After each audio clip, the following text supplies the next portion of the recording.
Let's take a look at that tape, which shows you doing some book reviews. Right. Have you entered the big multiple sclerosis readathon? You know how it works. You read a book, you have a kind adult pledge, maybe a nickel, a dime, or even $1 for each book you read. Every penny goes to fight the dread disease, multiple sclerosis. We call it MS. It attacks people probably in the age group of your parents, and Minnesota is usually hard hit. Hope you'll read a book and help us in our MS readathon. This could be one of the books you will read, especially if you're a 4th, 5th, or 6th grader. It's called The Quiet Legend, Henry Aaron. Hank Aaron has often had many troubles in his baseball career.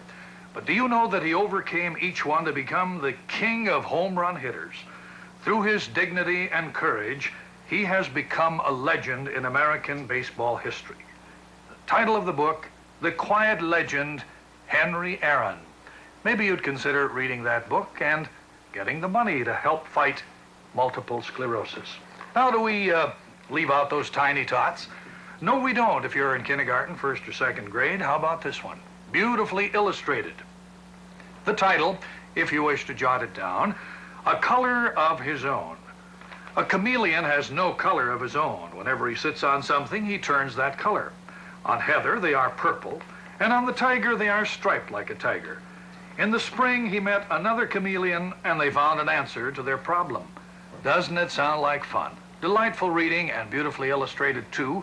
The title of this book is A Color of His Own. It's for kindergarten, 1st and 2nd graders. Well, we do have something here for the 5th and 6th graders, too. And I hope you'll write down the title. Kind of a snappy one it is. Pardon me, you're stepping on my eyeball. 2 alienated teenagers learn to cope with their personal problems by being honest with each other. There's another book you might read and apply toward the MS Readathon. Now, if you haven't heard of any title so far that you're interested in, you be sure to kind of take a little jaunt over to the library and look for that special section. Many libraries in the Twin Cities have a Clancy poster similar to this one, usually surrounded with a pile of good books. Books for every member of your family. Pick it up, read it, be all you could be. Books are great. Well, now let's see what sort of a weather book Wallace is going to read. Wallace, tell me about Wallace. Well, obviously it was not named after the infamous Governor Wallace of Alabama. No, I'm sure it wasn't. I don't know who came up with that name. It probably rhymes with Gallos, you know. Yeah, right. Wallace, Gallos, Wallace, I don't know. We thought we would have, instead of the greatest weatherman of all, to my estimation, Bud Kraling, we couldn't afford Mr. Kraling. No, I'm sure so we said for the kids, let's create this kind of overweight polar bear who will present a picture to the youngsters. And in fact, the youngsters, according to the parents, told us would sit there faithfully, and at precisely 7:25 every morning, we would give a weather report that they would then take with them to school. And they would repeat it before their classmates. So that was a kind of a little public service. Excellent. That we did. John, you were saying about one of the motives you had for the book reviews was that you wanted to encourage the idea of parents reading to children and in that kind of moment bonding with them in an important way. Yes. I'm remembering something that you said in an interview in the Star Tribune, which tells me that the kids who watched you really felt a kind of bond with you. You were a trusted, you were Clancy the cop who was to be trusted, who visited them every day, who reacted warmly to them. I think all of that is true. But it was something you said in the interview that particularly struck me.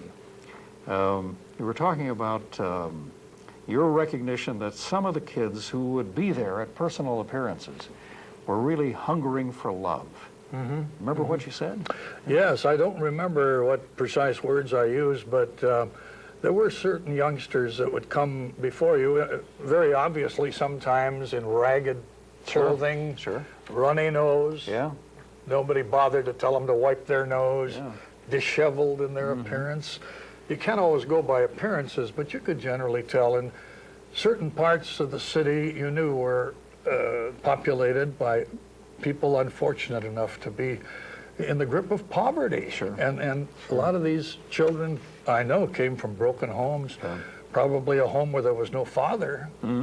So I had the feeling just by the expression in their face when they would come up, and I always made it a point, Gene, even though I might have 500 children standing in line to get a picture of Clancy, I would take just one moment with that one child and forget about the crowd and the parents out there.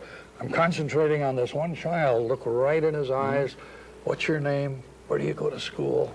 You know, just that little contact.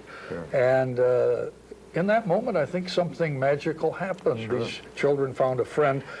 And those appearances were very much like, say, Bill Clinton or Mr. Bush running for president. You're running for office when you make those appearances. And when you press the flesh, so to speak, shake hands. Something important and that goes on. Personal touch, and that's what built that audience. We had tremendous ratings on these local children's shows. We didn't worry about the ratings then. We had them. It was the height of the kiddie boom, you know. And everybody watched these programs. I feel sorry for the parents. They were captive in the audience. They had to listen, you know, to this stuff that was being directed at the children. But the one rule I had, Gene, was, and I learned early on, don't talk down to children. Whether you're on TV or in person, talk right at them.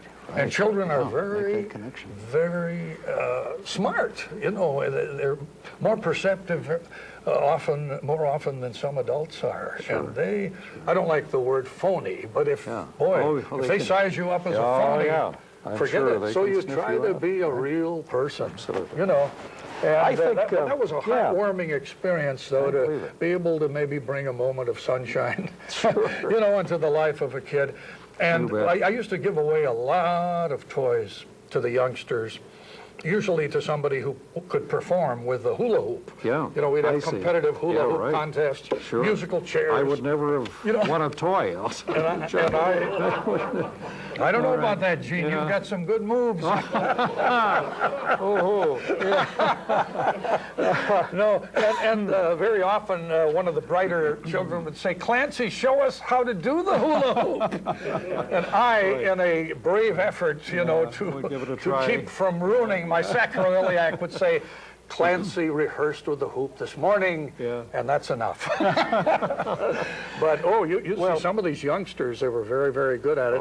But every once in a while, if I had a choice, I would award that shiny Tonka toy. Boy, they love those Tonka toys to a kid that obviously hadn't been given anything. You could just see it in his face or her face. And that moment when they would just lighten up, you know, it was just a great feeling. John, some of how you related to children, I think, is revealed in the next bit of tape we want to show. You had a bunch of Brownies and Girl Scouts and campfire girls and so on and so forth. Not on this one, but a lot of Cub Scouts, too. Did you? A lot of Cub Scouts. Well, let's take a look at that, because I think that shows something about how John dealt with kids. And Willie. We have Brownies. Rachel Chapman, will you stand up, please? There she is. That's a pretty name, Rachel. And look, she's got those orange ribbons in her long brown hair. Wave over there, Rachel Chapman. 8 years old is Rachel. That's Troop 1170, right, Rachel? And do you go to River Ridge School in Bloomington? Okay, you will sit down now, and we'll see your friends. Who came with her? Let's wave it up, shall we? Yeah, wave a little faster. Come on, girls. Let's go wave all the way out to River Ridge School in Bloomington, Troop 1170. Nice to have you here. Hey, Gail Freeman is with us. Would you stand up? This is yet another Brownie group. Wave over there, Gail Freeman, 9 years old, Troop 722. You go to Crestview School in Cottage Grove, Gail. Great. All right. I think I'm giggling. I'm on television. She looks very jolly indeed. Why don't you sit down, Gail, and we'll see who came with her. Wave it up. All of Gail Freeman's friends, a big wave there. From Crestview School in Cottage Grove. Is that cottage cheese, did you say? No, Cottage Grove, Willie. I'm sorry. Not to be confused with Lefty Grove. Stand up, Carrie Hoganson. Oh, it's a bluebird. Wave over there, Carrie Hoganson. Carrie is 8 years old. Carrie, is it Carrie? Yeah. Carrie me back to old Virginia. And Carrie goes to Edgecombe School in St. Paul. Carrie, before you sit down, are you celebrating something special right now? Huh? What is it? A birthday. For what? Bluebirds and campfire girls. You mean this is the birthday of the Campfire Organization? Well, congratulations. How old are you now, Kari? As an organization? I'm going to be 8 soon. How about the organization? How old is that? 76. Hey, let's give her a big hand. Wow. That's a pretty good organization. As old as you and I there, class. Yes, indeed, yes. You and me. 40, 30, yes. Something like that. Now, what have the Brownies been doing? Raise your hand if you can think of something. Did you make something lately or do something? Yes, why don't you stand up? Stand up, please, and give your name. Stephanie Melkin. Hi, Stephanie. What'd you do? Well, we made a centerpiece for our banquet that we had last week. What was the centerpiece? Flowers. We made them out of material.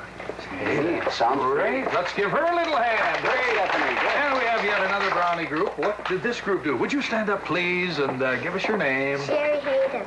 Sherry, what did you do, huh? We took these rocks and we painted them with this green paint. Wow. And then the next week, we took these little animals and pasted them on.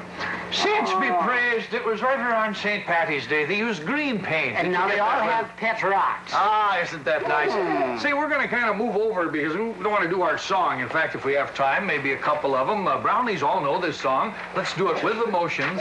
Remember that song all together? I have something. In my pocket that belongs across my face. I keep it very close in hand in a most convenient place. I'm sure you wouldn't guess it if you guessed a loud, loud, wild. So I'll take it out and put it on. It's a great big brownie smile. Hey, that's nice. Now we've got another song that I've enjoyed over the years. It's called Make New Friends. All together. Let's do it nice and loud. Ready? Make new friends, but keep the old. One is silver and the other's gold. Again. Make new friends, but keep the old. One is silver and the other's gold. Let's have a nice big yeah. Wow, that's good. Very good. Make new friends, but keep the old. I think that's good advice, whether you're a Brownie or a Bluebird or a Cub Scout. And by the way, these children are here. We taped the show, and now they're sitting at home watching themselves. So as soon as Willie and I sign off the show here today, we want you to give a big wave out there, because I have a hunch there's some grandmas and grandpas and uncles and aunts that want to see how you look on Color Channel 4. Thank you all for being with us today. We'll see you tomorrow. Have a good day, gang. So long. See you right here tomorrow.